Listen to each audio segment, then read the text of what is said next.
ሰላም ሰላም እንዴት ናችሁ? ዶክተር ልሳን ወርቅ ሚኪያስ ነኝ። ይሄ የጤና መረጃዎችን ሼር የማደርግበት የዩቲዩብ ቻናሌ ነው።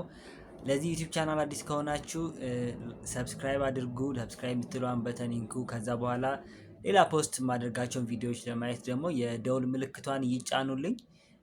ከወደዳችሁት ላይክ አድርጉት። ይሄ ቪዲዮ ይጠቅማል ለዘመድ ወዳጆቻችሁ ይሆናል።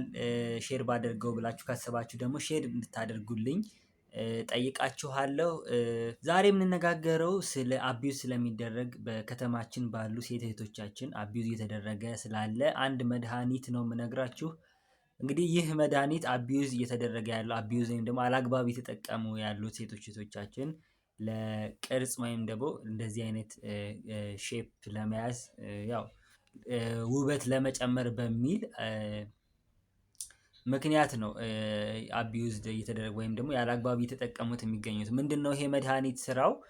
ሰውነት ውስጥ የተለያዩ ኢንፍላሜሽኖች ሲኖሩ ኦቨርዌልሚንግ ነገሮች ወይም ደግሞ መቆጣት የሰውነት መቆጣት ሲኖር ለመቀነስ የምንጠቀምበት መድሃኒት ነው እና ለተለያዩ ነገሮች የምንጠቀምበት መድሃኒት ነው። ኖርማሊ ሀኪም መድሃኒት የሚያዘው ለተለያዩ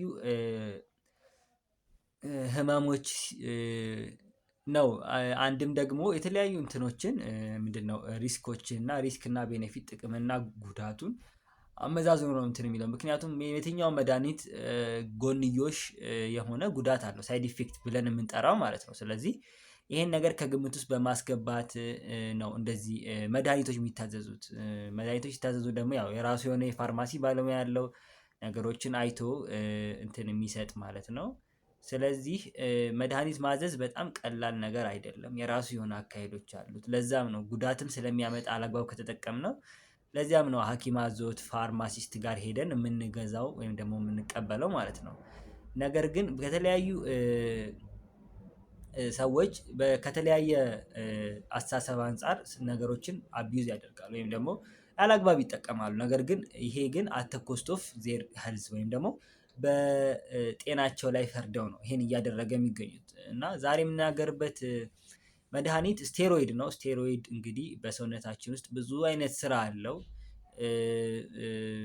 ከሁሉም ሲስተም ላይ ማለት ይቻላል ከነርቨስ ሲስተም እስከ ኤቭሪ ሲስተሞችን ኦርጋን ሲስተሞችን አፌክት የማድረግ እንትን አለው። እና ስቴሮይድ ለህመሞች ወይም ደግሞ ለሰዎች ሲታዘዝ ያው ጥቅሙ ከጉዳቱ አንፃር ታይቶ ነው የሚበልጥ ከሆነ ጥቅሙ እሱን አይተን ነው ሀኪሞች የሚያዙት። እና የራሱ የሆነ ደግሞ ፕሮቶኮል አለው ስቴሮይድ ሲታዘዝ ቶሎ ሰውነት የሚለምድበት መንገድ ስላለ ሰውነት ከለመደ ደግሞ ተያይዘው የሚመጡ ችግሮች አሉ። አሁን ለምሳሌ ስቴሮይድ የሚጠቀም ሰው የሰውነቱ የኢሚዩን ሲስተሙ ዝቅ ይላል። የኢሚዩን ሲስተም ማለት የበሽታ የመከላከል አቅም ነው። ስለዚህ የበሽታ የመከላከል አቅም ዝቅ ሲል ደግሞ የተለያዩ ኢንፌክሽኖች ይጋለጣል። ለሱ ተብሎ ደግሞ የሚታዘዙ ኦፖርቹኒስቲክ የሆኑ ህመሞች ወይም ደግሞ ኢንፌክሽኖች እንዳይመጡ ብለን የምናዛቸው መድኃኒቶች አሉ። እና ከተለያየ መልቲ ዲሲፕሊነሪ የሆነ አፕሮች ነው ያለው። ስለዚህ በጣም ጥንቃቄ ይፈልጋል ስቴሮይድ ሲወሰድ። እና እኛ ሀገር ፕሪዲንሶሎን የሚባለው ይሄ መድሃኒት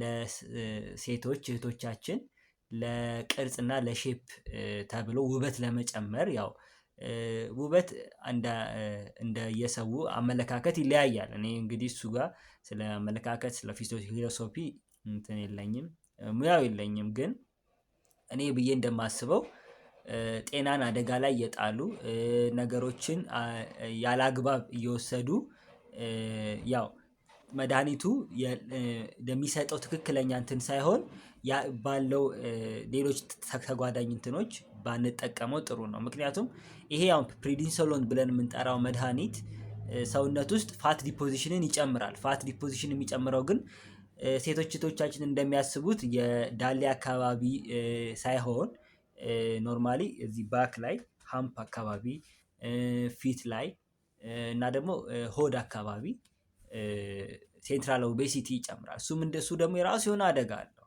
እና እንደነገርኳችሁ ስቴሮይድን በምንጠቀምበት ጊዜ የሰውነት ኢሚዩን ሲስተም ዝቅ ይላል። አጥንት ይሳሳል። አጥንት በሳሳ ቁጥር ደግሞ ለመሰበር የራሱ የሆነ ፓቶሎጂክ ፍራክቸር እንለዋለን። ስለዚህ ለሱ ያጋልጣል። ሌላው ደግሞ ለስኳር ያጋልጣል። ለግፊት ያጋልጣል። እንዲሁም ደግሞ በጣም አላግባብ የሚወሰድ ከሆነ ደግሞ በቃ ወደ ሰርኩላቶሪ ሾክ ወይም ደግሞ ወደ ማይመለስ ሰውነት በሚለምድበት ጊዜ በዛ ዲፔንደንት ይሆናል ሰው። ያዛ ዲፔንደንት በሚሆን ጊዜ ደግሞ በዚህ በስቴሮይድ የሚደገፉ ሲስተሞቻችን ምን ይሆናሉ? ኮላፕስ ያደርጋሉ ማለት ነው። ኢቭን አቢዩዝ ከመደረግን ባሻገር ኦቨርዶዝ አድርገው ህይወታቸውን አደጋ ላይ የጣሉ ታካሚዎች እያየን ስለሆነ ይሄ ለዚህ ነገር ላይ ጥንቃቄ እንዲደረግ በጣም እንትን እንላለን። ይሄን ቪዲዮ የሰራሁት ይሄን መድኃኒት ለቅርጽም ሆነ ለውበትም ሆነ ለመጠቀም ያሰባችሁ ሰዎች ከድርጊታችሁ እንድትቆጠቡ፣ የራሱ የሆነ ጉዳት ህይወትን አደጋ ላይ መጣል ህይወትን አደጋ ላይ እስከሚጥል ድረስ የሚያመጣ ጉዳት አለው እና ይሄንንም እንድታስቡ መልእክት ለማስተላለፍ ነው።